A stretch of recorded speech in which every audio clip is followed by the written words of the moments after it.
কোন জায়গায় চাঁদা দিছেন আগে হ্যাঁ আগে দিছি আমরা শাহ মো দিছি নারায়ণগঞ্জে দিছি শাহ সিমেন্টের এই যে এই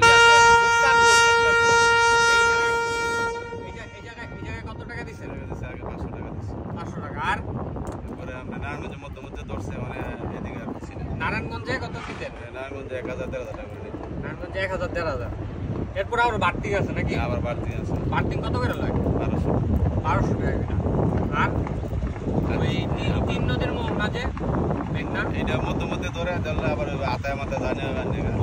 এই তিন নদীর মোহনাতে হচ্ছে এই হাতায় টাতায় জান নিয়ে পারে ঠিক আছে যাতে জানিয়া পারে আর সে মিঠামাই ইট না এদিকে আসছিল সাদা এখন নাই এখন নাই এখন একদম টোটালি নাই টোটালি আইতে সময় কোনো চাঁদা দিতে হয় না পাথর আলাদা করলো চাঁদা দিয়েছে না এটা হলো আপনার বার্জিং আছে গেট আপ আছে না আপনার ইট না তো দিছে হয় তিন নদীর মোহনাতে মেঘনাতে দিছে হয় এরপরে যে আপনার আরেক জায়গাগুলো যে এদিকে আমরা বেশি